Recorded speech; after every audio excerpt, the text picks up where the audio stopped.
잠깐 같이 기도드리겠습니다.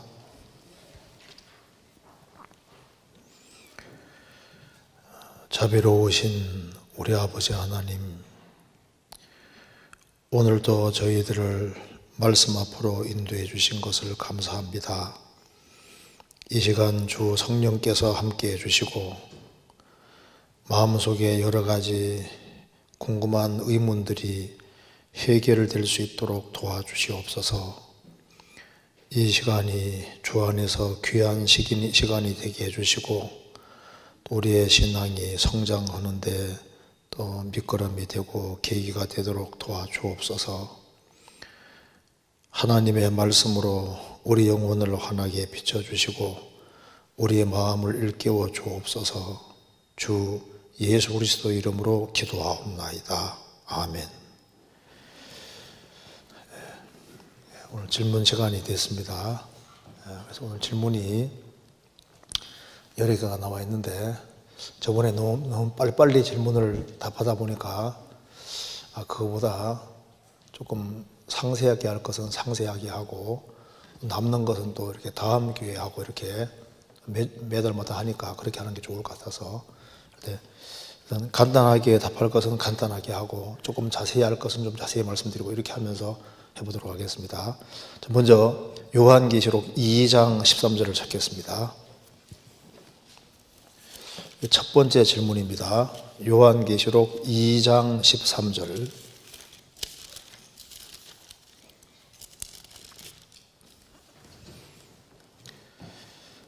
제가 12절부터 13절까지 제가 읽겠습니다.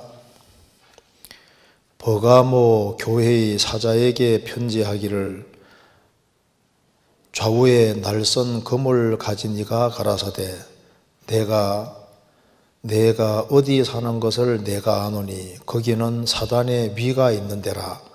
내가 내 이름을 굳게 잡아서 내 충성된 증인 안디바가 너희 가운데 곧 사단에 거하는 곳에서 죽임을 당할 때에도 나를 믿는 믿음을 저버리지 아니하였도다. 거기까지입니다. 질문 내용을 제가 읽겠습니다. 거기에는 사단의 위가 있는 데라. 초대교회 당시에 사단이 주로 활동하고 중심적으로 활동했던 곳이 버가모였다고 하셨던 말씀을 들었는데 역사상 사단의 위가 있던 곳이 어떤 경로로 옮겨져 왔는지, 우리 시대에 사단의 위가 있는 곳이 프리메이슨, 일루미나티, 예수의 이런 곳이 맞는지 등 질문을 드립니다.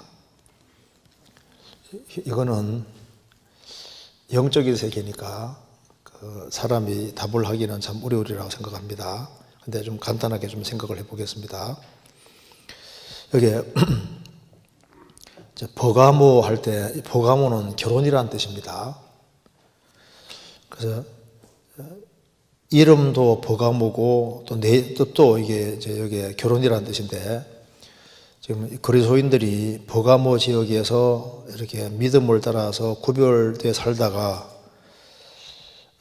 세상과 짝짝꿍하는 일이 있었던 것 같아요. 그래서 결합이다, 타협이다 그런 뜻입니다. 버가모 교회의 사자에게 편지하기를 좌우에 날선 금을 가진 이가 가라사대. 예수님이 나타나신 모습은 그 교회에 꼭 필요한 모습입니다.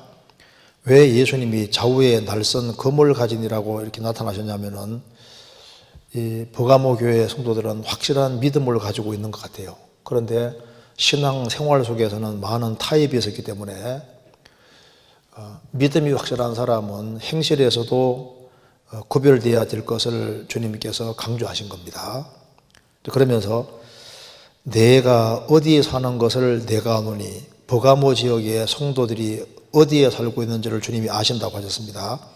거기는 사단의 위가 있는 데라, 사단의 보호자가 있는 데라. 원래 이게 사탄 하면은 우두머리 하나를 지금 말하는 겁니다. 사단의 보호자가 있는 데라. 그러니까 사단이 아주 중심적으로 활동하는 그 중심 무대가 바로 버가모 지역이라는 겁니다. 내가 네 이름을 굳게 잡아서 내 충성된 증인 안디바가, 이 당시에 충성된 증인 안디바가 이 당시에 이 지역의 감독입니다. 이 지역, 이 교회에서 가장 중점적으로 일하던 일꾼입니다. 안디바가 사단에 거하는 곳에서 죽임을 당할 때에도 이 안디바가 죽임 당했는데 노쇠 속에서 소살당해 죽었습니다. 노쇠를 이렇게 만들어서 그 속에다가 사람을 딱 집어넣고 밑에서 불을 떼면요, 이제 불을 떼면은 막 너무 막 고통스럽고 막 비명 소리가 나지 않습니까? 비명 소리가 나면은 밖에 소리 날 때는 소가 부하고 우는 식으로 이렇게 소리 나서 거기서 다 태워 죽이는 거예요. 그런데 안디바가 그렇게 죽임을 당할 때에도 끝까지 주님을 믿는 믿음을 저버리지 않았습니다. 그래서 믿음을 칭찬하고 있는 겁니다. 그런데 이제 이 버가모 지역에서는 가장 중요한 행사가 종교 행사입니다. 그래서 여기에 사탄의 보호자가 있는 데고 사탄의 중심 무대이기 때문에 사탄 숭배가 아주 이제 극성을 부리고 있었습니다. 그래서 여기 이제 이런 내용을 이제 들었다는 겁니다. 초대교회 당시에 사단이 아주 중점적으로 활동하는 곳이 바로 버가모 지역이었다. 성경에 이렇게 나와 있어요. 사단의 위가 버가모 지역이라고 나와 있으니까요. 그런데 이제 질문 내용은 이 사단의 위가 지금은 버가모 지역에 있는 게 아니지 않느냐. 그렇죠. 이게 자꾸 이제 위치를 옮기는 거니까. 근데 지금은 이 사탄의 위가 어딘가 있을 텐데 지금 어디에 있겠느냐. 여기 말하기를 우리 시대에는 사단의 위가 있는 곳이 프리메이슨, 일루미나티, 예수회 이런 곳이 맞는지 이런 좀 궁금하다고 말입니다. 이게 참 좋은 질문이라고 생각이 듭니다. 여기에 이 사탄이 실제로 존재하는 자입니다. 이 사탄이 실제하고 악령이 실제로 존재해요. 그리고 이게 사탄의 중심 무대도 있는 것이 확실합니다. 예수님이 마태복음 8장에서 여우도 굴이 있고 공중의 새도 거처가 있어야 돼 인자는 머리 둘 것이 없도다 하신 대로 여우도 굴이 있고 예수님 당시에 헤롯 왕도 왕궁이 있습니다. 그리고 공중의 새도 거처가 있대. 사탄도 지금 유대 종교가들 속에 딱 이렇게 있을 곳이 있잖아요. 그런데 인자 예수님은 머리 들 곳이 없다. 예수님은 머리 찾으러 오셨어요. 몸을 찾으러 오셨습니다. 그런데 예수님은 머리 들 곳이 없다. 아직까지 몸된 교회가 형성이 안 돼 있습니다. 그러니까 구원받은 사람은 주님 안에서 안식하고 주님은 구원받은 사람 안에서 안식하는 거예요. 그리고 마귀도 자신이 편안하게 있을 곳을 찾습니다. 자기를 영접하고 환영하고 받아들이는 곳에 들어와 있는 거예요. 그래서 사탄의 위가 있는 데다. 그렇죠. 사탄은 엄청난 조직을 가지고 있습니다. 그래서 이제 이 사탄이라는 제일 우두머리가 루시퍼가 있고, 그리고 이제 그 밑에 조직이 있는데 정사와 권세 여러 이제 조직이 쭉 있는데 지금 전 세계 나라마다 다 파송이 되어 있습니다. 사탄도 위기질서가 질서라는 게 여기 있는데 제일 꼭대기에 사탄이 있고 그 밑에 계급으로 다 이렇게 나라마다 다 분포되어 있고 지역마다 개인마다 분포가 되어 있을 거예요. 그래서 아주 전능한 조직처럼 보이지만은 일사불란하게 딱 움직이는 엄청난 조직이 있습니다. 그 옛날에 다니엘이 페르시아 지역에서 하나님께 간절히 기도할 때 그 기도를 가브리엘 천사가 가지고 내려왔잖아요. 내려오다가 막혔습니다. 왜냐하면 페르시아 제국을 다스리는 그 마귀가 딱 막는 거예요. 막아서 21일 동안 막혔다가 미카엘 천사가 와서 길을 뚫어줘서 기도 응답 가지고 내려왔다고 했습니다. 그러니까 영적인 세계 속에 엄청난 전쟁들이 지금 있는 거예요. 다니엘서 10장 찾겠습니다. 다니엘서 10장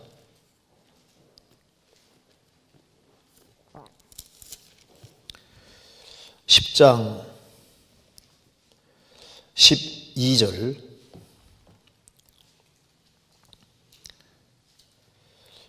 그가 여기 가브리엘 천사입니다. 그가 내게 이르되 다니엘아 두려워하지 말라. 내가 깨달으려 하여 내 하나님 앞에서 스스로 겸비케 하기로 결심하던 첫날부터 내 말이 들으신 바 되었으므로 내가 내 말로 인하여 왔느니라. 그런데 바사곡 군이, 이 바사곡 프린스가 그 마귀 세계에서 상당히 높은 존재를 말하는 겁니다. 바사곡 군이 21일 동안 나를 막았으므로, 그 가브리엘 천사를 막았으므로 내가 거기 바사곡 왕들과 함께 몰려있더니 군장 중 하나, 천사, 여기 군은 천사입니다. 천사. 군장 천사장 중에 하나 미카엘이 와서 나를 도와주므로 이래 되죠. 그러니까 가브리엘 천사가 좋은 소식을 가지고 이제 내려오려고 하는데 턱 막힌 거예요. 왜? 바사국 군 때문에. 그래서 군장 중 하나인 미카엘, 군장 중 하나, 천사장 중에 하나가 미카엘인데 미카엘이 도와줘서 이제 기도응답을 가지고 내려왔다 그 말입니다. 그 뒤에 다니엘서 12장 찾겠습니다. 12장 1절에 그때 7년 혼란입니다. 그때 내 민족 이스라엘 민족을 호위하는 대군이죠. 군은 천사인데 큰 대자입니다. 대군 천사장입니다. 유다설장에 천사장 미카엘이 있지 않습니까? 그러니까 대군 천사장입니다. 대군 미카엘이 일어날 것이요 이스라엘을 도와주기 위해 일어난다고 말입니다. 또 혼란이 있으리니 7년 혼란입니다. 이는 개국 이래로 그때까지 없던 혼란일 것이며 전무후무한 혼란이다 그 말입니다. 그때 내 백성 중 무릇 책에 기록된 모든 자가 구원을 얻을 것이라. 그래서 7년 혼란 속에 이스라엘 사람 중에 14만 4천 명이 구원될 거다 이렇게 말했습니다. 그러니까 여기에 페르시아 배후에 마귀 세력이 딱 있는 거예요. 그러니까 사탄이고 그 사탄 밑에 위질서가 쫙 있어서 페르시아라는 나라 지역을 딱 통할하고 배후에 작업하는 아주 엄청난 세력이 있었던 겁니다. 그게 맞기 때문에 이제 내려오다가 응답이 다 막힌 거예요. 그래서 천사장 미카엘이 길을 뚫어줘서 내려왔다 그 말입니다. 그러니까 이걸 보면은 나라마다 사탄이 그 밑에 부하 조직 가지고 있어서 다 이렇게 나라마다 다 파송시켜 놓고 지역마다 또 개인마다 파송시켜 놔서 이제 전 세계를 집어삼키기 위해서 자기들의 계획을 추진해 나간다는 걸 알 수 있지 않습니까? 그래서 성경에 저 뒤에 한번 찾아보시겠습니다. 요한일서 5장 19절.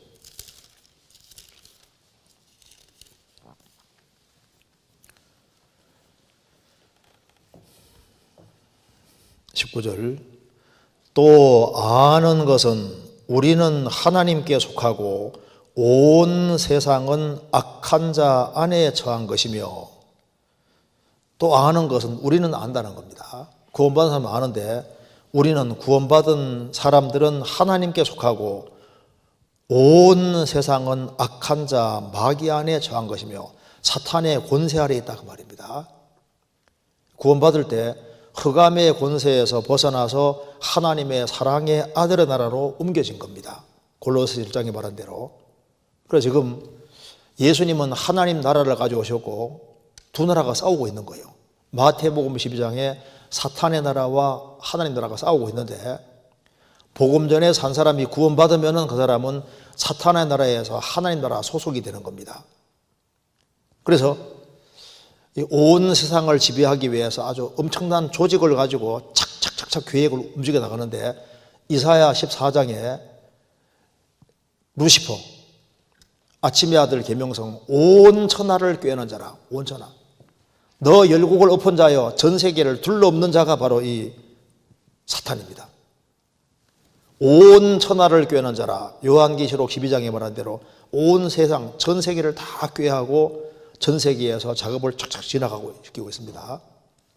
그래서 마귀는 한 사람만 넘어뜨리려고 활동하는 것이 아니라 전 세계를 집어삼키려고 활동하는 거예요. 그래서 그러면 이제 이 사탄이 예수님이 오실 때는 아마 예루살렘 중심으로 해서 유대 종교가들 속에서 사탄의 위가 아마 있었을 것이고, 그 다음에 이제 예수님이 죽으시고 부활하신 이후에 요한계시록은 AD 96년경에 기록되었으니까 96년 그때는 예루살렘 성전이 불타버리지 않습니까? 성전이 없어요. 그래서 사탄이 본거지를 이 버가모 지역에다가 본거지를 두고 아마 활동을 했을 거다 그 말입니다. 그리고 이제 그 다음에는 사탄의 중심 부대가 어디일까? 뭐 성경에 정확히 나와 있는 거 없으니까 역사적으로 이제 계속 옮겨갔을 거다 그 말입니다.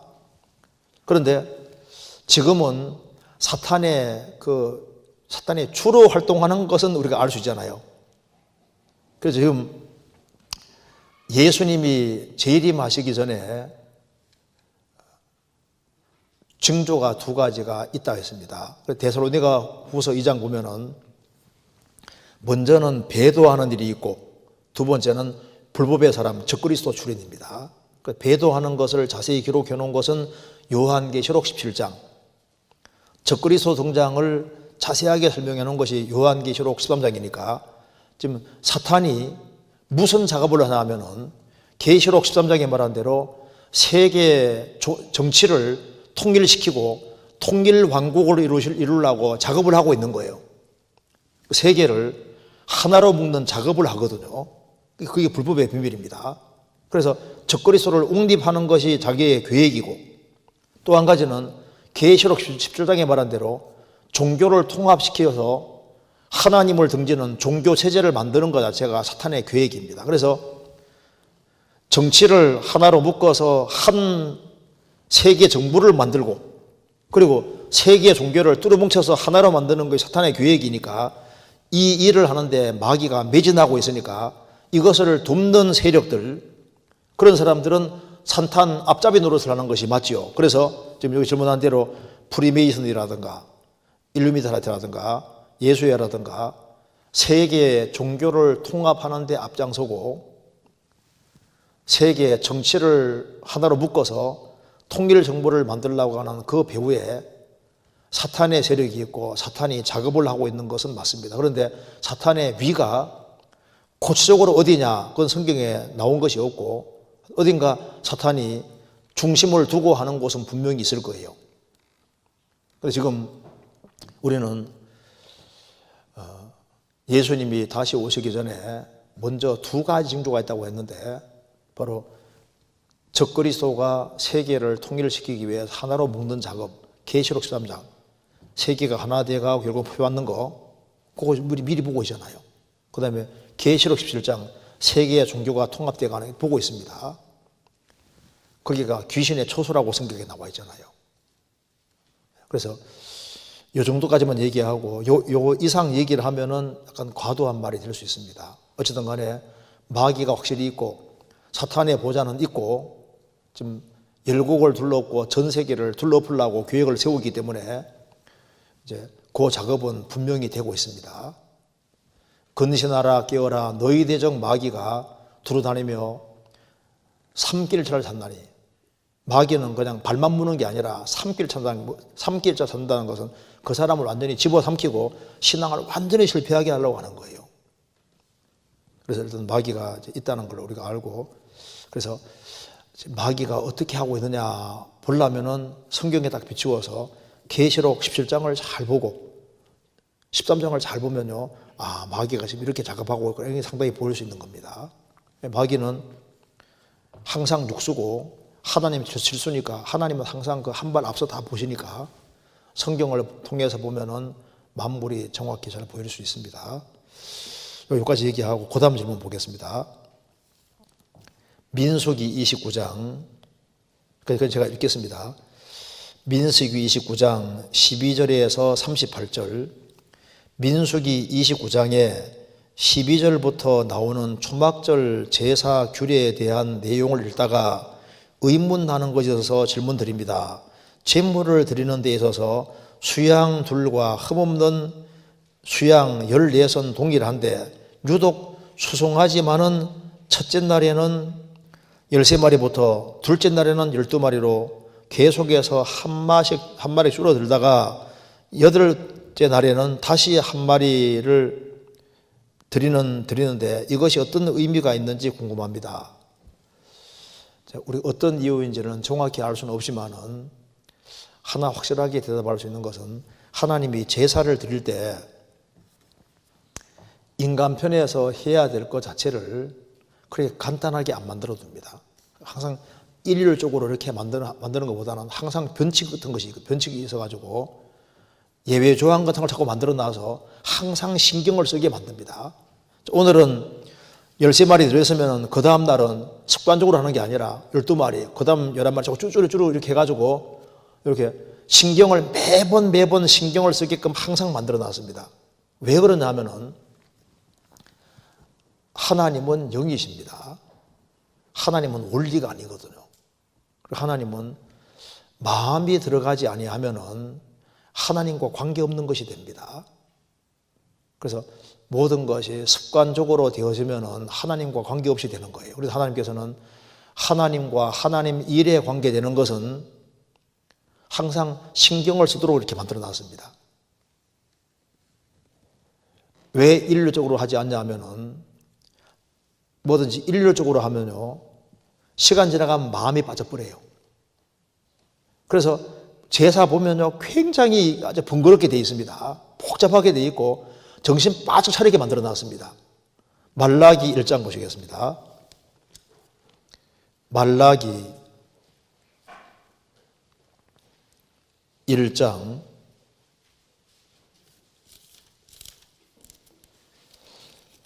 13절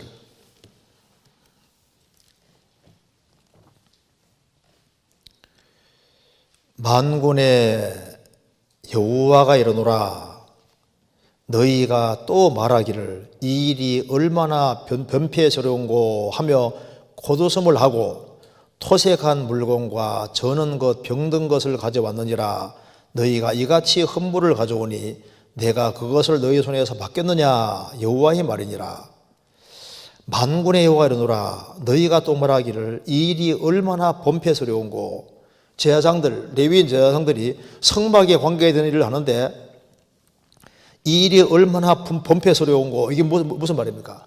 왜 이렇게 짐스러우냐 그 말입니다. 이게 도대체 무슨 고통이란 말이냐? 왜 이렇게 사람을 피곤하고 힘들게 하냐? 왜? 굉장히 까다롭게 되어 있거든요. 성막 봉사하면서 하는 얘기입니다. 하나님의 성막에 제사 드리는데 이렇게 드리고 저렇게 드리고 막 칼을 어떻게 갖다 대고 어디까지 잘라내고 막 복잡하게 되죠. 매번 신경을 계속 이렇게 만들어 놨습니다. 그러니까 굉장히 까다롭게 만들어 놨습니다. 그래서 얼른 보면 이게 너무 번거롭게 느껴지고 수월하게 되질 않는 거예요. 왜 이렇게 하나님이 복잡하게 만들어 놨느냐? 귤이 또 복잡합니다. 이 이유가 뭐냐면은 하나님의 마음을 좀 헤아려 알아야 되는데 하나님은 크고 위대하신 진짜 살아계신 하나님입니다. 그래서 하나님은 하나님이기 때문에 잠언 23장에서도 내 아들아 너의 마음을 내게 주며 마음이 들어가지 않고 정성이 들어가지 아니하면 하나님과 관계가 없게 되는 거예요. 그래서 그냥 형식적으로 습관적으로 되어지는 걸 다 맞게 만들어 놨습니다. 성막 봉사 정말 복잡하게 되어 있습니다. 그래서 매번 제사장들은 항상 신경을 쓰고 그렇게 하지 않으면 항상 실수하게 되어 있는 거예요.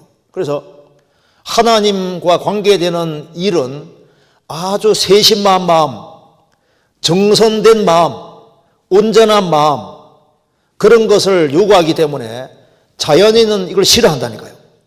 그래서 주님을 사랑하는 마음이 있어야만 까다롭고 복잡해도 아주 정성된 마음을 가지고서 기쁘고 즐거운 마음 가지고 이렇게 하는데 성막 마음에 딱 떠나면요 정말 번거롭고 까다롭게 되어 있거든요. 그래서 얼마나 범폐스러운고 이렇게 되는 거예요.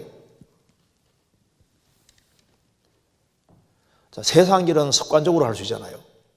그래서 선생님이다. 그러면 이제 뭐 계속 이제 뭐 죄송한 얘기지만 어떻게 이렇게 울고 먹는 사람도 있을 수 있거든요. 맨 똑같은 걸 똑같이 얘기하고 그 마음에 안 들어가도 이제 가르칠 수 있을지도 몰라요. 그런데 목회 이런 건 안 됩니다. 목회 이런 것은 그 자기 마음과 정성이 하나도 안 들어가는 상태에서 설교하면 퉁치는 소리가 나오고 그거는 주님과 또 아무 관계없게 되고 영혼에도 아무 영향도 미칠 수가 없어요. 하나님은 원리가 아닙니다. 하나님은 그냥 습관적으로 하면은 무조건 됐다 하는 그런 분이 아니에요. 하나님은 영이시기 때문에 마음을 원하시고 그래서 구원받을 때도 너희가 전심으로 나를 찾고 찾으면 나를 만나리라. 구원받을 때도 전심이고 구원받고 난 이후에도 주의 일을 하는 데는 전심이 필요한 전심. 반드시 마음이 들어가도록 요구하시는 겁니다.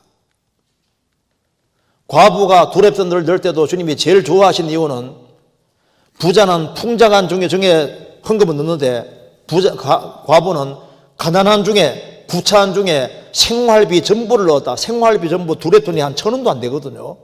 주님은 제일 많이 넣었다 했습니다. 왜? 그게는 주님을 향한 확실한 믿음에다가 자기 자신을 주님께 정말 의지하는 그 믿음, 주님을 향한 사랑 모든 걸 다 보셨기 때문에 이게 두랩돈이 주님 볼 때 정말 아주 크게 이게 왜? 마음이 크게 들어가니까. 그래서 형식적으로 발바닥만 왔다 갔다 하면요 관계없어요. 이사야 1장에도 이스라엘은 매 성회 때마다 모입니다. 1년에 3차 열심히 모이는데 너희가 무수한 재물을 가져오는데 나와 무슨 상관이 있느냐? 내 마당만 밟을 뿐이니라. 마당만 밟는 그런 신앙이 될 수도 있는 거예요. 그래서 하나님께서 재물을 드릴 때 이 날은 이만큼, 그 다음 날은 이만큼 자꾸 이제 숫자를 바꾸지 않습니까? 이렇게. 그래서 매번 신경 쓰게 되는 겁니다. 모세가 호렙산 반석에서 반석을 다 치라고 하니까 쳐서 물이 나왔습니다. 그 다음에는 치라고 하지 않고 명하라고 했거든요. 그런데 그 전에 쳤기 때문에 하나님 말씀을 건성으로 들었고 그래서 명하지 않고 쳤기 때문에 그것 때문에 하나님 영광을 가리고 가나안 땅에 못 가게 주님 막으셨잖아요. 의뢰 습관적으로 했기 때문에 습관적으로 하는 거 그건 정말 신앙생활에서 위험한 겁니다. 성경에 화목제물을 드릴 때 가슴은 흔들어서 하나님께 드리고 그 다음 먹고 그 다음에 거제는 오른쪽 뒷다리는 잘라서 하나님께 먼저 드리고 먹잖아요. 왜? 화목제는 그리스도인들의 신앙생활을 가르치는 건데 구원받은 이후에는 하나님과 화목한 생활이지 않습니까? 가르치는데 왜 가슴을 드릴 때 흔들어서 드리게 하냐? 흔들어서. 사람 마음은 쉽게 둔해집니다. 쉽게 둔해지기 때문에 자꾸 흔들어 깨울 필요가 있는 거예요. 제가 신앙생활을 하고 있는데 보면 잠자고 있을 수도 있는 거예요. 교회 생활을 하고 있는데 봉사생활을 하고 있는데 잠들 수도 있거든요. 그래서 계속적으로 마음을 흔들어 깨워야 됩니다. 그리고 마음을 흔들어서 하나님께 드리고 오른쪽 뒷다리는 하나님께 드리고 먹는 것은 내가 하나님 편에 속해서 내 행실도 하나님 편으로 가겠다는 것을 계속적으로 보여주면서 이렇게 먹지 않습니까? 그게 응식이니까 다반사로 먹는 거예요. 다반사로. 그래서 항상 제사장들은 가슴을 흔들어서 하나님께 드리고 먹고 오른쪽 다리를 들어서 먹고 이걸 반복하는 것이 뭡니까? 마음과 행실이 주님 편으로 향해 된다는 것을 계속 보여주고 있는 겁니다. 그래서 성경에 시편금으로 연주하되 공교히 연주할지다. 공교히라는 말 자체가 그게 마음과 정성이 들어가는데 하나님은 마음이 들어가는 걸 기뻐하십니다. 시편 33편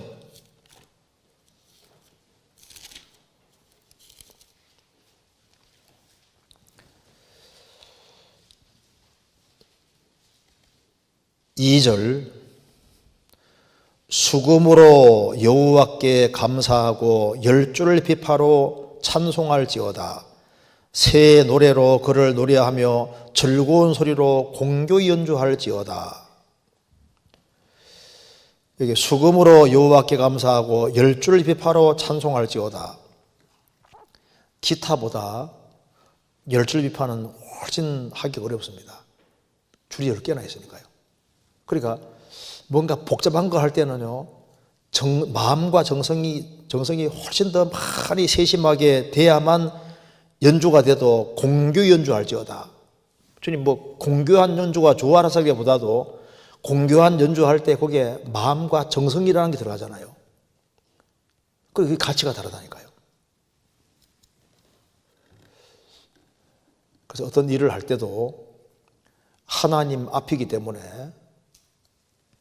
마음을 드리고 마음과 성품과 뜻과 목숨을 다해서 할 때 거기에는 속에 있는 것이 들어가기 때문에 하나님이 그걸 기뻐하시는 거예요.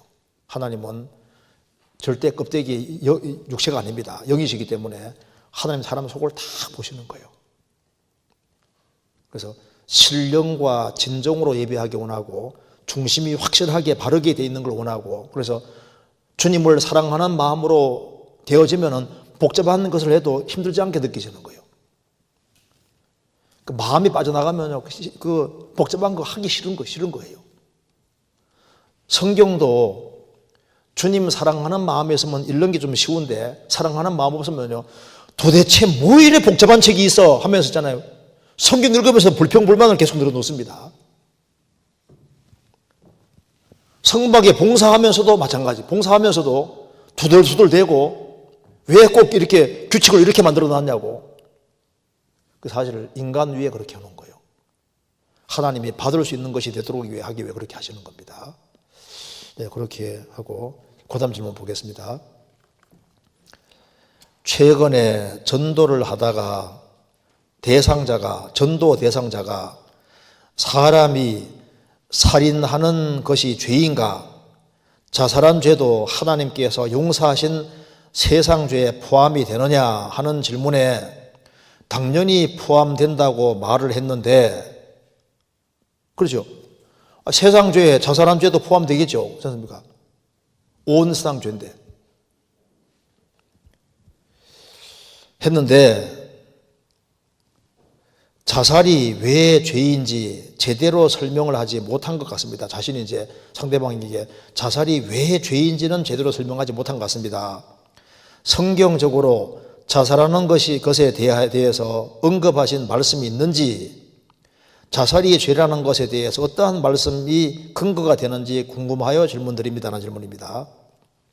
여기서 이제 전도 대상자와 이제 얘기하다가 자살이 왜 죄인지 그거 설명해 달라니까 막상 말문이 막혀서 자살이 왜 죄인지 제대로 설명하지 못한 것 같습니다.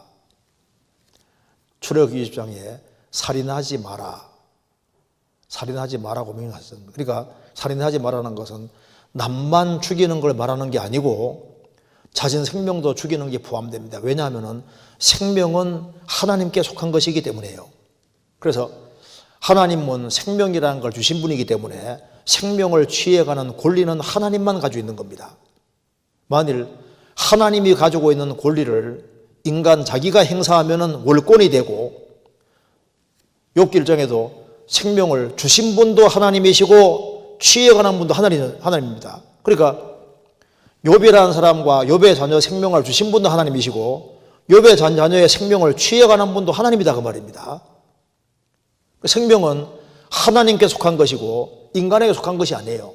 그래서 다니엘서 5장에 왕의 호흡을 주장하시고 벨사살 왕의 호흡도 주장하신 분이 하나님이십니다.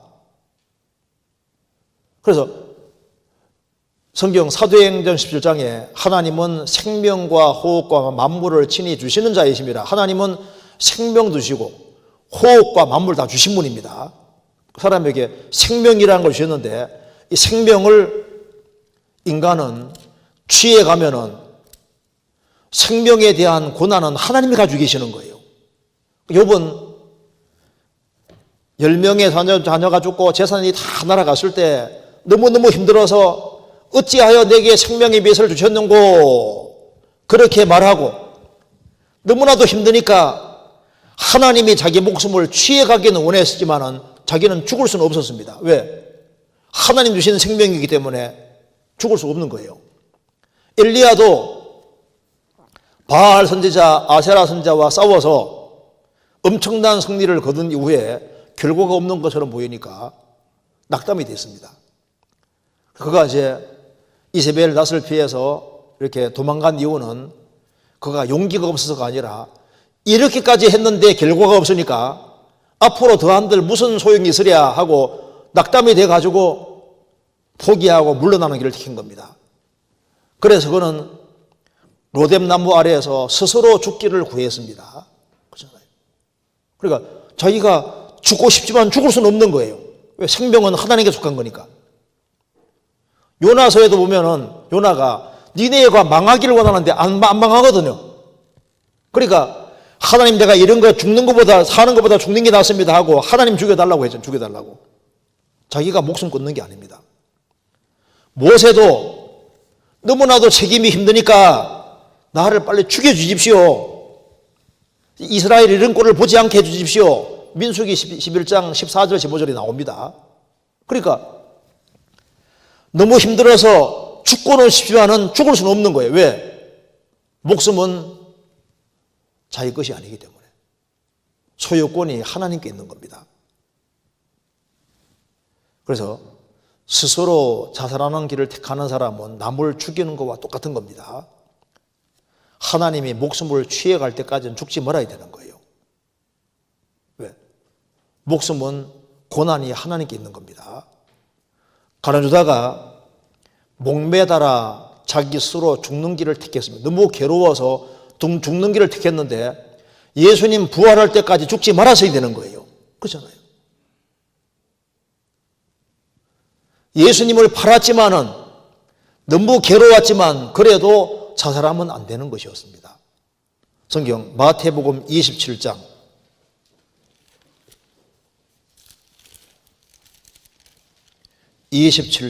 5절입니다.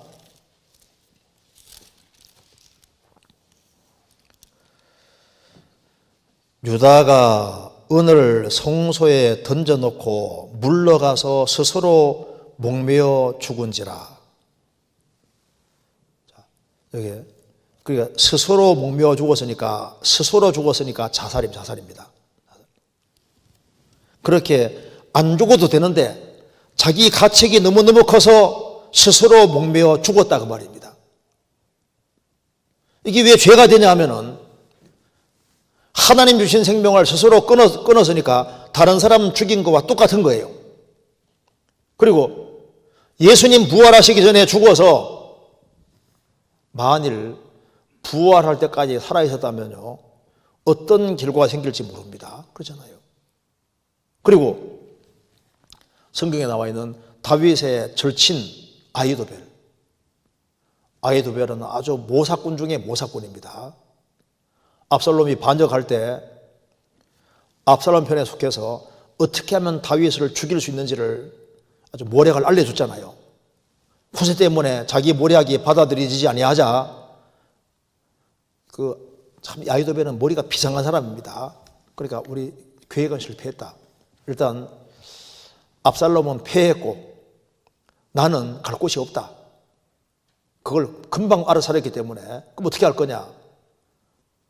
왕을 거스렸으니 내가 죽는 것밖에 뭐가 더 있겠냐? 결과가. 그러니까 스스로 자살하는 길을 택하는데 그것도 어리석은 것이었습니다. 사무엘하 17장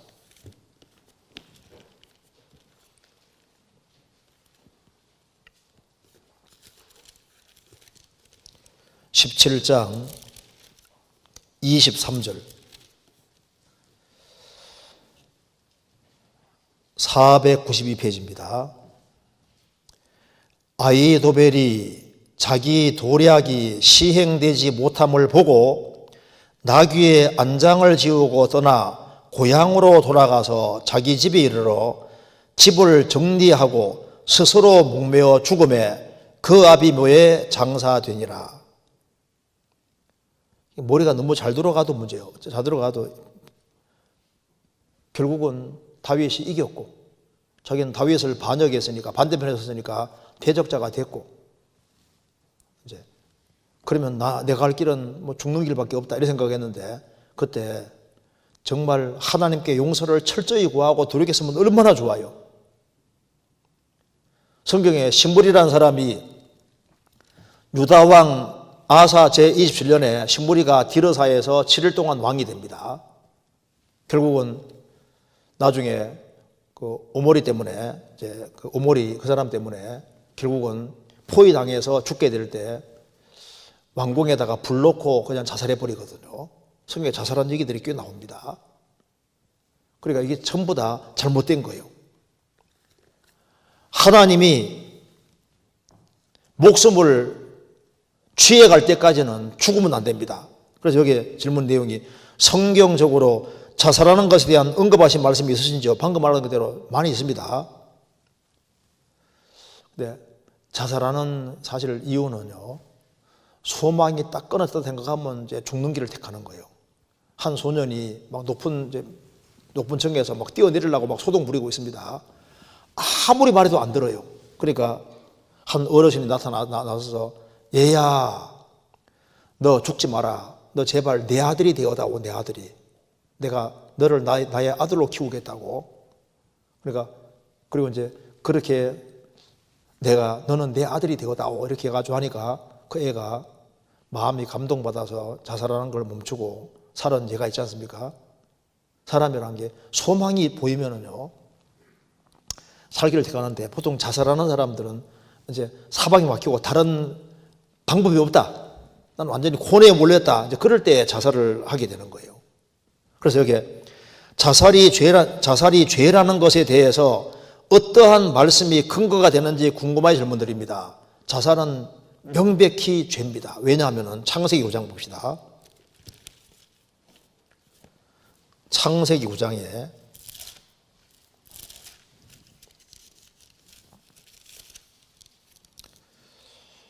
(9장) 6절입니다.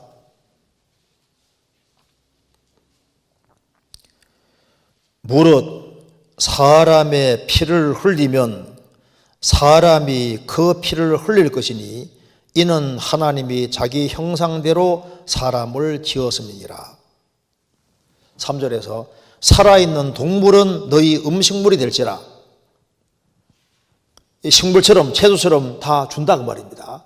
짐승은 죽여서 피를 쏟고 먹으라고 했습니다.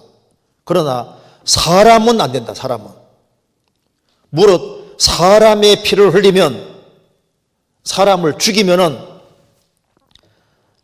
다른 사람이 그 피를 흘릴 것이니, 어떤 사람을 죽이면은 그 죽인 그 사람을 다른 사람이 하나님께서 죽이도록 사용권을 부여하시는 거예요.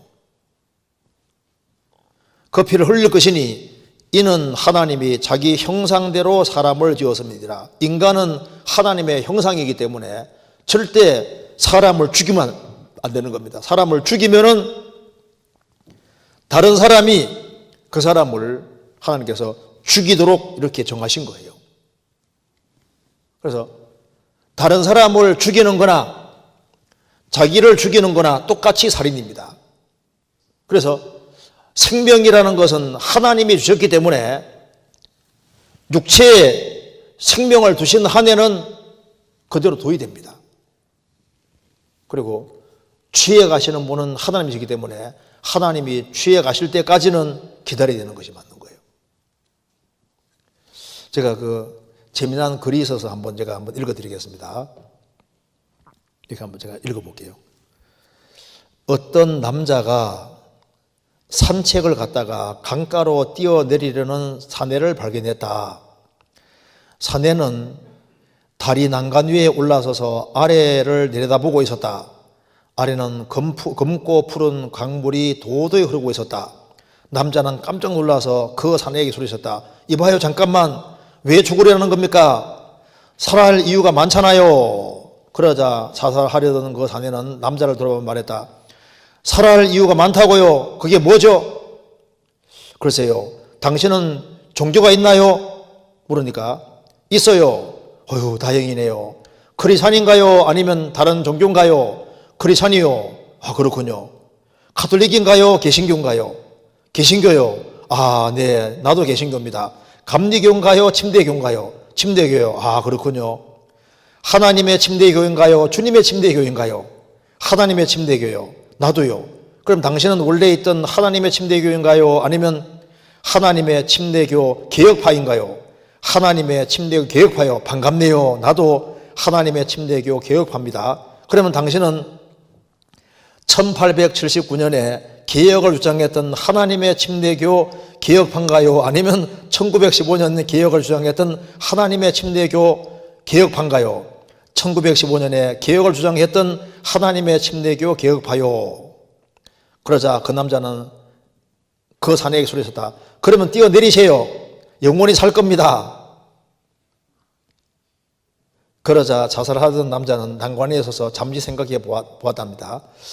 자기의 목적이 죽는 것인데 영원히 산다니, 그렇다면 뛰어내릴 이유가 없었습니다. 그래서 그는 난간 위에 내려왔다고 얘기합니다.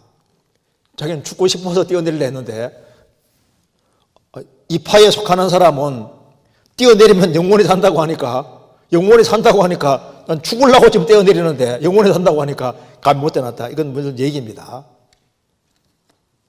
여기에 우리 시대에는 좀 자살이라는 것이 참 많은데 자살하는 사람이 많지 않습니까? 그런데 천국과 지옥이 실제한다는 걸 알면은, 지옥이 정말 실제한다는 걸 알면은 죽을 수도 없습니다.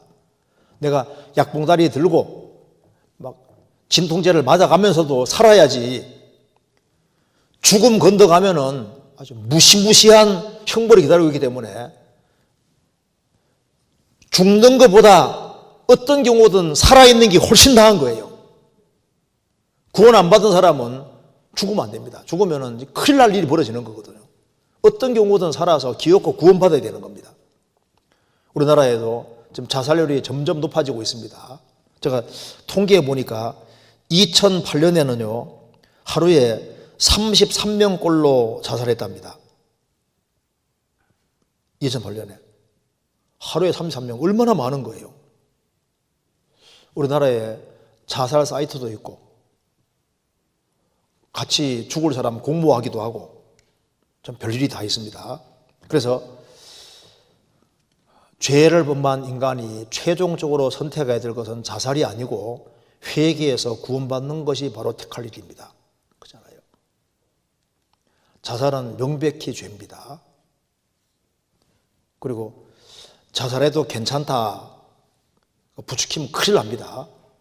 그리고 나는 구원받았으니까 자살해도 선단가, 천만의 말씀입니다. 구원받은 사람이 왜 자살해요?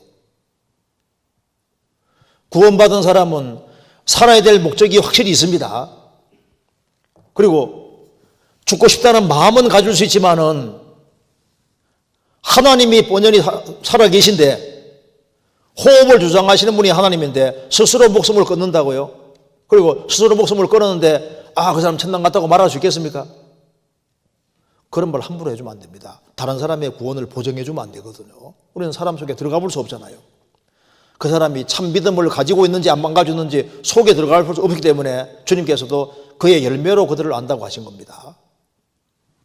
그의 열매로 그들을 안다.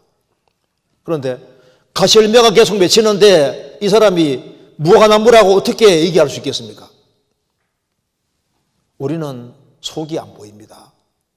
그래서 우리는 그 결과를 보면서 대충 추정할 수 있는 것이지 다른 사람의 구원을 함부로 보정하는 사람은 되면 안 될 겁니다. 어쨌든 간에 이 자살은 명백한 죄가 된다는 것을 아주 확실하게 얘기해 주는 것이 필요하다고 생각합니다. 그 다음 질문 보겠습니다. 로마서 7장에서 율법과 사람의 관계를 남편과 아내의 관계로 설명하면서 남편이 죽으면 그 아내가 음부가 되지 않고 자유롭게 다른 사람에게 시집갈 수 있다고 설명합니다. 그런데 실제로 그리스도인과 율법의 관계에 있어서는 율법이 죽는 것이 아니라 그리스도인이 율법에 대해서 죽는 것인데, 위에 남편이 죽는 예와 어떻게 연결이 하는지 설명 부탁드립니다. 잠깐 보겠습니다. 로마서 7장. 로마서 7장. 제가 1절부터 한번 읽겠습니다.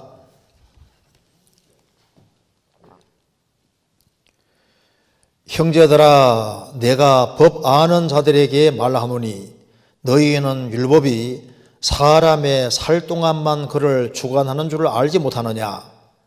남편 있는 여인이 그 남편 생전에는 법으로 그에게 매인바 되나 만일 그 남편이 죽으면 남편의 법에서 벗어났느니라. 그러므로 만일 그 남편 생전에 다른 남자에게 가면 음부라 이르되 남편이 죽으면 그 법에서 자유케 되나니 다른 남자에게 갈지라도 음부가 되지 아니하느니라. 그러므로 내 형제들아 너희도 그리스도의 몸으로 말미암아 율법에 대하여 죽임을 당하였으니 이는 다르니 곧 죽은 자 가운데서 살아나신 이에게 가서 우리로 하나님을 위하여 열매를 맺게 하려 함이니라. 6절 이제는 우리가 얽매였던 것에 대하여 죽었으므로 율법에서 벗어났으니 그러므로 우리가 영의 새로운 것으로 섬길 것이요 의문의 묵은 것으로 아니할지라. 자, 이 내용이 간단한 내용인데 제가 그림으로 표현해 보겠습니다. 자, 로마 시대 때도 어떤 남편과 아내가 이렇게 남편이 있고 아내가 이제 결혼했습니다. 결혼했으면은 이게 이제 법으로 묶였기 때문에 이 남편이 아주 고약해도 벗어날 수가 없는 거예요. 벗어날 수 있는 길은 남편이 살아있는데 딴 데 시집 가면은 가늠한 여자가 되는 겁니다. 이제 방법은 남편이 딱 죽으면은 여자는 이제 법에서 벗어났으니까 자유롭게 아무 남자에게 시집 갈 수 있잖아요. 그죠? 그래서 법을 예를 들면서 주님이 설명하고 있는 겁니다. 우리는 태어나고 보니까 율법이라는 남편 아래 태어나서 자동으로 율법에 딱 묶여 있는 겁니다. 이 율법을 이제 남편으로 예를 드는 겁니다. 근데 이 남편은 얼마나 완전하고 완벽한 남편이지 아내가 잘못하면요 항상 정죄하는 정죄만 하지 신문 하나도 안 줘요. 너 이거 잘못한 걸 지적만 하고 정죄만 하고 그리고 이제 마침내 이제 지옥까지 끌고 가는 겁니다. 그런데 이 남편에게 벗어나고 싶은데 이 남편은 죽질 않아요. 율법은 영원한 거거든요. 그리고 이제 벗어나려면은 둘 중에 하나가 죽어야 되는데 여기는 남편이라도 죽으면은 시집 갈 수 있는데 이 남편은 절대 안 죽네. 그럼 방법은 이 남편을 벗어날 수 있는 길은 율법은 안 죽으니까 누가 죽어야 됩니까? 벗어나려면 이 율법과 엮여 있는 이쪽에서 죽어야 되는 거예요. 근데 이쪽에서 죽으면 또 죄의 삭소로 죽으면 멸망이니까 그러니까 여기에 벗어나게 하기 어떻게 하셨느냐? 예수님이 내 대신이 되셔서 내 대신 이 남편에게 벗어나기 위해 율법의 정죄를 받아서 십자가에서 내 대신 형벌 받고 죽어서 죄의 사망이니까 예수님이 사망을 당하시고 대신 형벌을 딱 받았으니까 이제 누가 죽은 것이 되냐면 이 아내가 죽은 것이 되는 거예요. 죽은 것이 되니까 이제는 둘 중에 하나가 죽으면 되는데 남편 쪽은 안 죽으니까 아내 쪽에서 죽으면 되는 거니까 죽으면 이제 끝이 났잖아요. 그러니까 율법을 벗어났다 그 말, 벗어났고 그래서 이제 새로운 남편에게 시집가게 됐다. 이 새로운 남편 예수님은 나를 자신의 사랑하는 아내로 삼아주기 위해서 예수님이 대신 죽으시고 부활해서 우리 남편이 되어주셨다 그 말입니다. 그러니까 우리는 율법이라는 남편을 벗어나 있고 그래서 이제 새로운 남편 얻었는데 이 남편은 얼마나 자상한지 모든 연약한 걸 항상 다 감당해 주시고 항상 사랑해 주고 끝까지 사랑해 주시고 해서 지상에서도 같이 살고 천국에서도 영원히 같이 산다 그 말입니다. 그러니까 얼마나 좋은 남편이냐 그 말입니다. 그래서 이런 걸 통해서 예정으로 사용하는 것이지 이 로마 법에 따르면은 남편이 죽어야 죽는데 여기서는 남편은 안 죽고 아내가 죽는데 얘가 맞지 않느냐 하는데 그게 아니라 지금 법 문제를 얘기해. 법 문제. 둘 중에 하나가 죽어야만 법적으로 문제가 해결돼야 된다는 걸 말하면서 예를 하나 들고 있는 예정에 불과한 거다 그 말이에요. 예정에. 무슨 말이 되죠? 쉽게 우리가 율법을 벗어났다는 것을 예를 들어서 간단하게 설명해 주는 내용인 거예요. 그 이상도 이하도 아니다 그 말입니다. 무슨 말이 되시죠? 그렇게 이해하면 되겠습니다. 자, 그 다음에 사도행전 16장 찾겠습니다. 질문 내용을 잠깐 보겠습니다. 사도행전 16장 31절.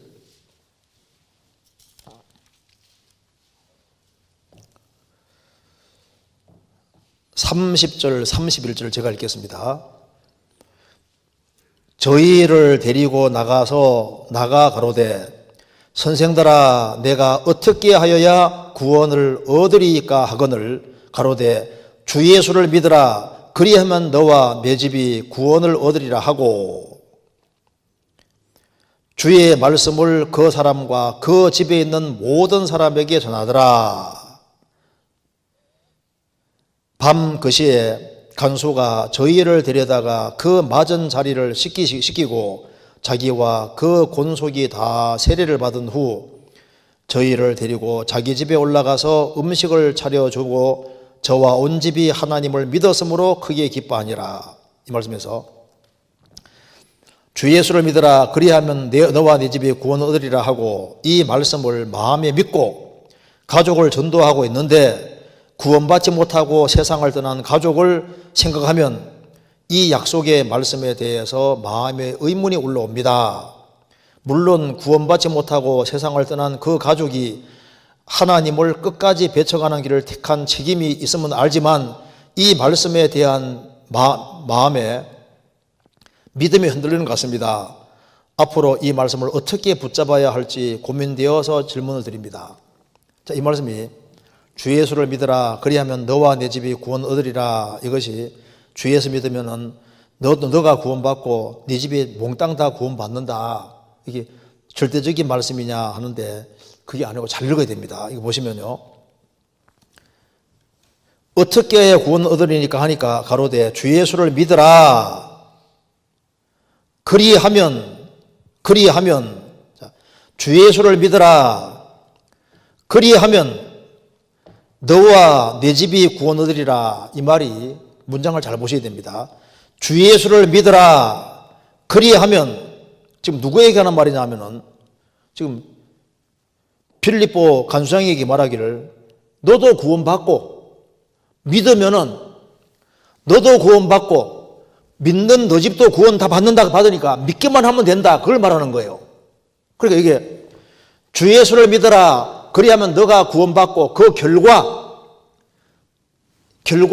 너희 집이 몽땅 구원될 거다. 지금 그렇게 말하는 게 아니고 주 예수를 믿어라. 믿으면은 믿는 너도 구원받고 너희 집도 구원받게 된다 그 말입니다. 그래서 바울 사도가 그렇게 말하니까 간수장이가 자기도 말씀을 듣고 집안 식구도 몽땅 말씀 듣게 해서 같이 구원받고 그래서 세례도 받고 다 기뻐했다고 되지 않습니까? 그러니까 주 예수를 믿어라. 그리하면 너가 구원받고 너가 이제 구원받으면은 이렇게 간단하게 되잖아요. 그러니까 자기 집안 식구들도 당연히 전도하게 되고 그래서 대체로 한 사람이 구원받으면은 자기 혼자 있을 리가 없으니까 자기 집안 식구들에게 복음 전해서 집안 식구들이 대다수 다 구원받는 일이 생기지 않습니까? 그런데 이것이 주 예수를 믿으면 네가 믿으면은 너가 믿으면 절대적으로 네 집안 식구들이 몽땅 다 구원받는다 그 말이 아니잖아요. 주 예수를 믿으라. 그리하면은 믿는 너도 구원받고 너의 집안 식구도 믿기만 구원받으니까 너도 구원받고 직구 전도 하면 너의 집안 식구도 믿기만 구원될 거니까 답은 간단하게 돼 있다. 지금 이렇게 말하고 있는 거잖아요. 이 말 이해되시죠? 그러니까 이 문장 자체에서는 문제가 없다니까요. 그러니까 주 예수를 믿으면은 너도 구원받고 너가 구원받은 결과로 너희 집안 식구도 몽땅 구원될 거다. 지금 이렇게 말하는 게 아니고 주 예수를 믿으라. 그리하면 믿는 너가 구원받고 너희 집도 믿기만 구원받는 거다. 지금 그걸 말하는 거다 그 말입니다. 이거 이해되시죠? 그래서 역사적으로 실제로 한 사람이 구원을 확실히 받을 때 주님은 그 집안 식구들을 구원할 계획을 가지고 있는 거예요. 그러니까 한 사람이 구원받으면요, 한 사람이 구원을 딱 받으면은 주님은 그 집안 식구들에게도 복음 전해줄 통로로 삼으려고 하시는 것이 맞고, 한 사람이 구원받으면은 30명, 60명, 100명을 구원의 길로 인도하려고 하나님은 계획하시고 한 사람을 구원시키는 거예요. 한 사람이 구원받으면은 그 사람이 신앙생활 잘하면은 믿기만만 구원받으니까 주변 사람들과 접촉하는 가운데서 이 똑같은 생명의 복음을 전해서 구원받도록 하려고 이렇게 하시는 거다 그 말입니다. 그러니까 이 구절 때문에 나는 열심히 노력했는데 집안 식구 중에 하나가 끝까지 안 믿어 구원 안 받았다. 그렇다면 이 구절 잘못된 거냐? 아니요. 어떤 사람은요, 그렇게 아내가 끝까지 잘하는데 끝까지 늦어가는 사람도 있습니다. 끝까지 안 믿는 가는 사람도 있어요. 그러니까 성경에서 믿음은 모든 자의 것이 아니라고 했습니다. 주님은 유다를 끝까지 사랑하는데 예수님 가장 가까이 있던 유다, 3년 반 동안 주님이 그렇게 사랑해 주셨음에도 불구하고 끝까지 안 믿는 길을 택하잖아요. 너희 중에 믿지 않는 자들이 있느니라. 끝까지 안 믿어요. 집안 식구 중에 집안 식구들이 다 행복하게 살아가고 구원받아 좋아하는데 한 사람은 끝까지 안 믿습니다. 끝까지. 유다같이 안 믿는 사람이 있어요. 그럼 그렇다고 해서 이 성경을 잘못했느냐? 아니에요. 주 예수를 믿으라.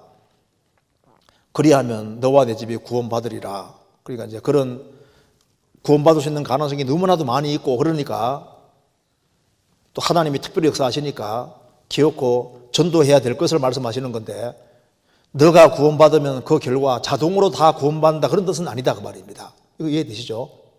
그러니까 이 구절 때문에 이건 고민될 게 없어요. 지금 여기 상황을 잘 보세요.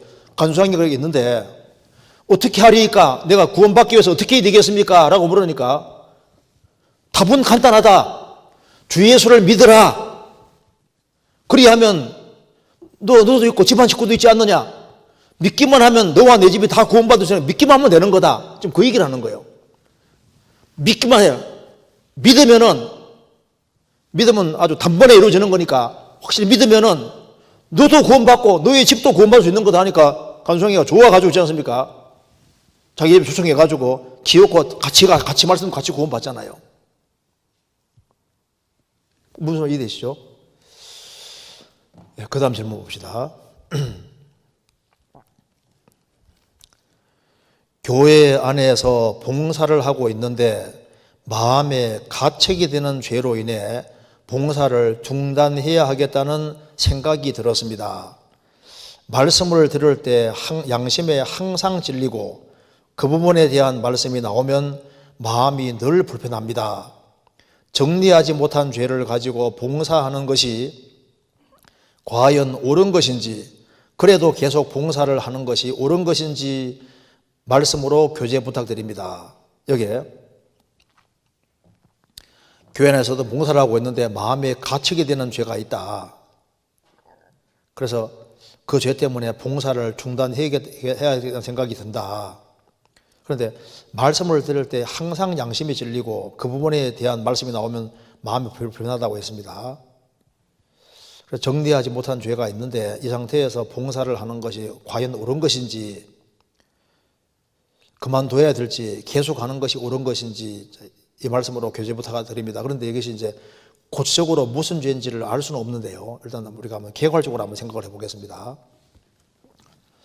한 사람이 구원을 받는 것과 주 안에서 봉사하는 건 조금 다른 이야기입니다. 구약시대 때 아론 제사장의 자녀들은, 아들들은 무조건 제사장이 되거든요. 그런데 아론의 아들로 태어났다는 것은 무조건 제사장인데 제사장 봉사하는 건 다른 겁니다. 신약시대 때 거듭난 그리스도인들은 다 왕같은 제사장들입니다. 거듭난 사람들은 하나님의 자녀고 하나님을 섬기는 사람이니까 제사장입니다. 제사장인데 하나님의 제사장이 된 거하고 하나님을 섬기는 봉사일을 하는 거하고 조금 달라요. 그래서 구약시대 때 아론 제사장의 아들이 되면은 아론 제사장 집안이 누리는 건 다 똑같이 다 누립니다. 그런데 하나는 못해요. 봉사일을 하는 것은 중지가 됩니다. 봉사일은 문제가 없는 사람이 봉사일을 하게 시켰던 거예요. 성경 레위기 21장 찾아보시겠습니다.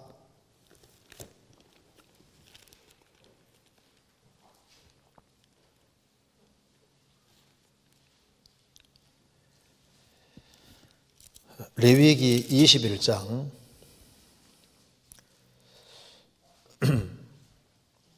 21장 자, 이 대제사장들은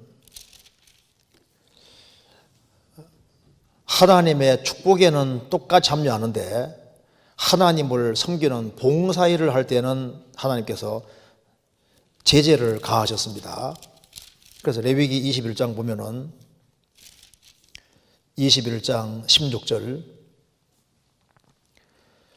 여호와께서 모세에게 일러 가라사대 아론에게 고하여 이르라 물은 너의 대대 자손 중에 육체에 흠이 있는 자는 그 하나님의 식물을 드리려고 가까이 오지 못할 것이라. 그래서 아론 자손 중에 하나님을 섬기는 데 있어서 먹는 것은 여기 이제 22절에 보면은 그는 하나님의 식물의 지성물이든지 성물이든지 먹을 것이나 자, 누리는 건 가능한데 장 안에 들어가지는 못할 것이요 단에 가까이 못할지니 이는 그가 흠이 있음이라. 이와 같이 그가 나의 성소를 더럽히지 못할 것은 나는 그들을 거룩하게 하는 여호와임이니라.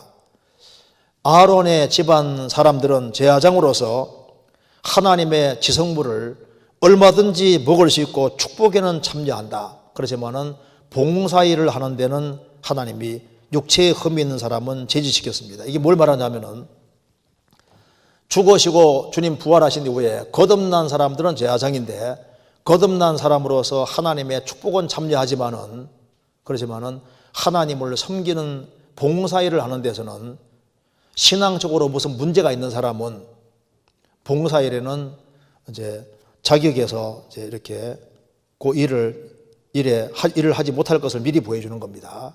그래서 이스라엘은 육체를 구별시켰고 그걸 통해서 신령한 걸 설명해 주고 있는 겁니다. 그럼 여기에 어떤 것이 있는 사람을 하나님께서 일 못하게 만드셨냐 하면은 그게 18절 무릇 흠이 있는 자는 가까이 못할지니 곧 소경이나 일단 소경은 봉사일을 못하게 했습니다. 신약시대에 그리스도인들이 봉사일을 하려고 할 때 눈이 흐리면요 제사장이지만은 분별력이 흐리면은 섬기는 데 문제가 될 수 있습니다.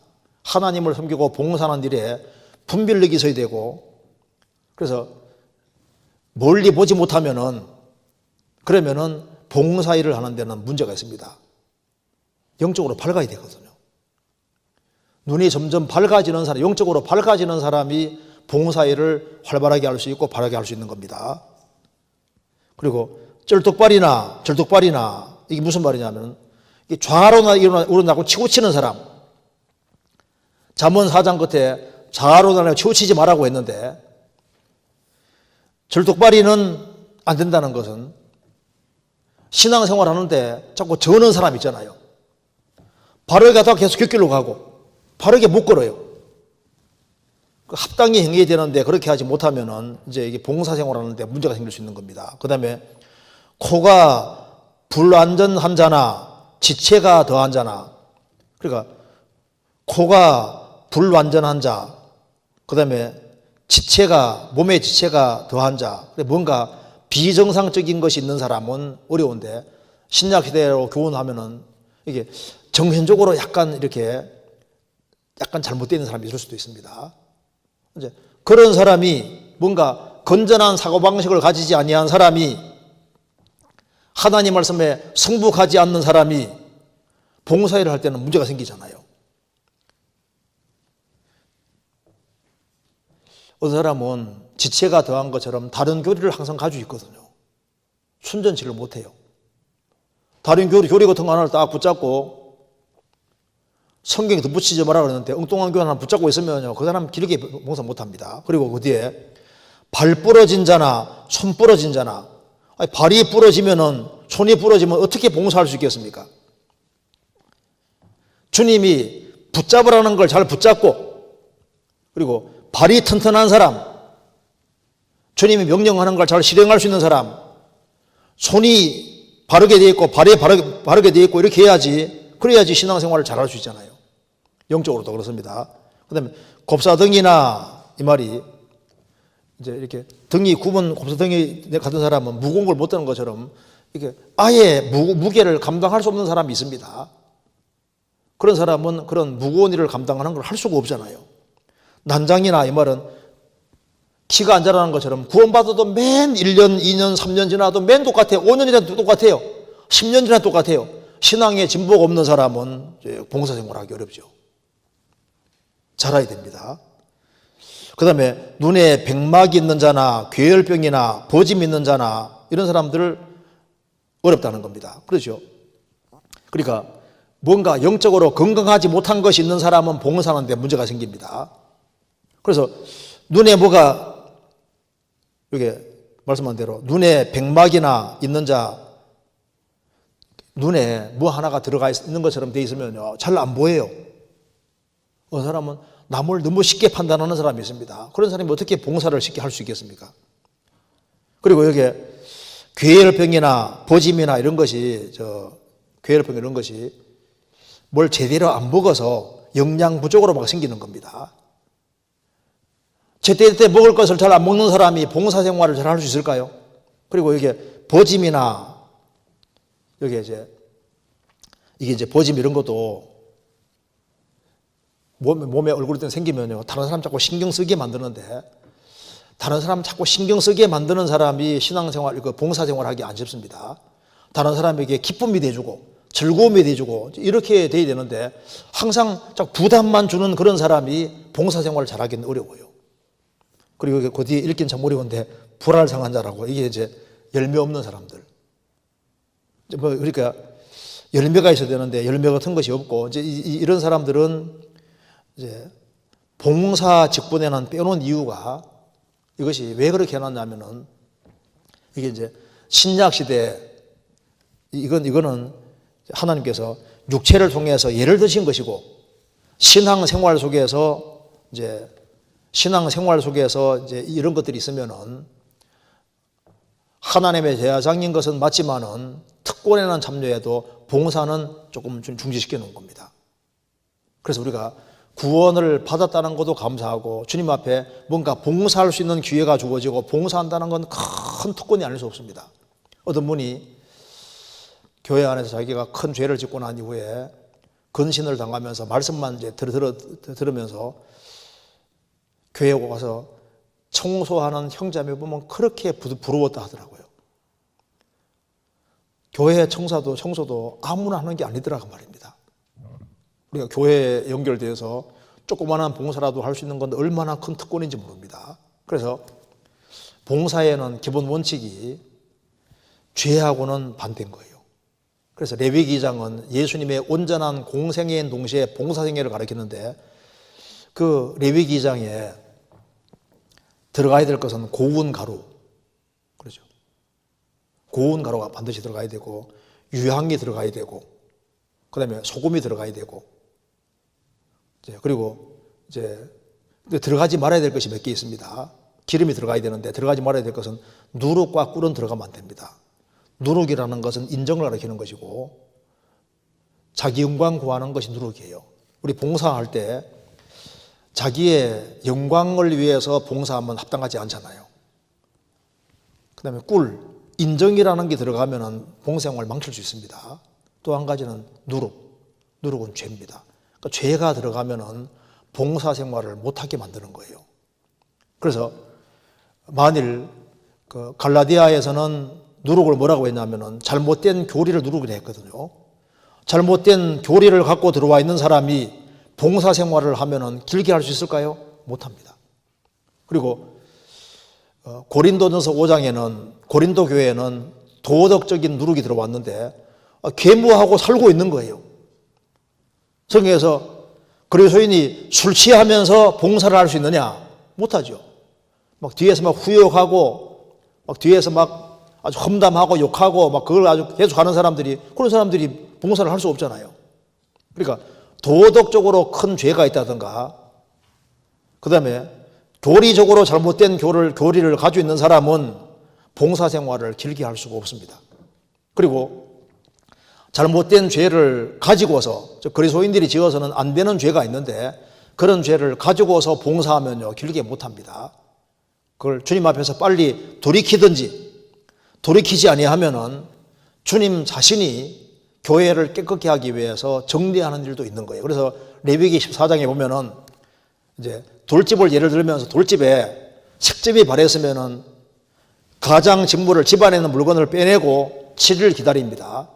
그래도 퍼지면은 그 돌을, 다른 돌들을 위해서 돌을 긁어내어서 돌을 빼서 버려버리잖아요. 버리고 다른 돌을 대신 채웁니다. 교회는 벽돌집이 아니라 돌집입니다.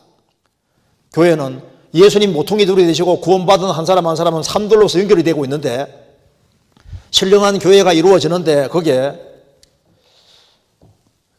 색점이 바라고 죄가 바라면 주님이 딱 기다립니다. 근데 이것이 퍼져서 다른 사람에게 영향을 준다고 생각이 딱 들면 주님이 간섭하셔서 빼내시고 다른 돌로 대신 채우는 일들이 있는 거예요. 교회는 주님이 주인으로 계시고 살아 역사하고 계십니다. 주님이 다 보고 계시거든요. 그래서 이스라엘 백성들이 가나안 땅 정복할 때 가나안 7민족 정복하는 과정에서 적을 쳤는데 숨어드는 적들이 있잖아요. 동굴이나 수풀에 숨어들면 찾아낼 수 없는데 그때 주님이 왕보를 앞서 보내서 동굴 속에 들어가도 왱 하고 들어가서 공격하니까 다 튀어나오는 거예요. 수풀에 들어가 튀어나옵니다. 다 끄집어내서 주님이 다 정리하셨습니다. 주님이 역사하시는 교회에는 주님이 두루 역사하시는 것이 사실이기 때문에 잘못된 것을 고집하고 이렇게 하면요, 다 드러나요. 사람이 드러나지 않게 해도 어떤 방법으로 드러나게 만드십니다. 그래서 그리스도인들이 아주 큰 죄 짓는 것을 조심해야 됩니다. 성경 이사야 52장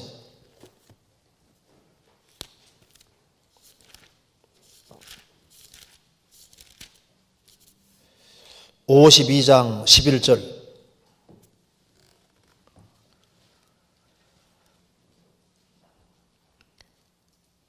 너희는 떠날지어다 거기에서 나오고 부정한 것을 만지지 말지어다 그 가운데서 나올지어다 여호와의 기구를 매는 자여 스스로 정결케 할지어다. 그래서 봉사와 정결은 이렇게 연결이 되어 있습니다. 그래서 사소한 죄 같은 경우는 돌이키면 문제가 안 될 겁니다. 또 뭐 성격상으로 나오는 죄들이 있을 수 있지 않습니까? 성범상으로 나오는 사소한 죄들, 그런 것들은 마음을 상하게 한 경우는 즉시 사과하고 돌이키면은 봉사도 할 수 있어요. 그런데 작은 죄를 할지라도 그걸 고치지 않고 그걸 습관화시키면은 그게 길게 봉사하는 걸 막습니다. 그래서 습관적으로 화를 내고 습관적으로 폭언을 하고 말다툼하기를 좋아하고 그렇게 봐요. 그렇게 하면요, 길게 좀 시간 지나가면요, 주님이 이상하게 못하게도 막을 수 있는 거라고요. 그리고 내가 구원받기 전에 이성을 사귄 경우가 있고 구원받고 난 이후에 이성을 사귀는 것도 있는데요. 구원받기 전에 이성을 사귄 사람은 그걸 봉사생활을 계속하면은 자꾸 이제 마음에 양심이 걸릴 수 있거든요. 그러니까 이제 구원받을 수 있는 기회를 충분히 주고 안 되면은 정리를 다 해야 될 거 아니에요. 성경에 믿지 않는 자와 멍에 매지 말라고 하시잖아요. 그리고 구원받고 난 다음에 구원받지 아니하는 사람 자꾸 사귀고 이렇게 하면 봉사하면서 떳떳하지 않거든요. 그럴 경우에는요, 믿을 수 있는 기회를 이미 구원받고 난 다음에 이성의 친구를 이렇게 사귀고 이렇게 해가지고 전도하려고 이렇게 해가지고 잘 될 리가 없을 거예요. 잘 되는 건 아주 극히 드문 경우입니다. 그렇게 해서 뭔가 봉사는 하면서 자꾸 마음에 주님 보시기에 합당하지 않고 한다 생각하면요, 자꾸 양심에 끓이낄 수 있는 거라고요. 그런데 그런 문제에 대해서도 주님하고 기도하는 가운데 있지 않습니까? 기도하는 가운데 어느 것이 옳은 것인지, 어느 것이 바른 것인지 그런 걸 잘 생각해서 중심에 확실하게 건물 딱 그을 때 걷고, 우리가 봉사하는 주님 앞에서는 손해보면 안 됩니다. 그건 지혜로운 게 아니에요.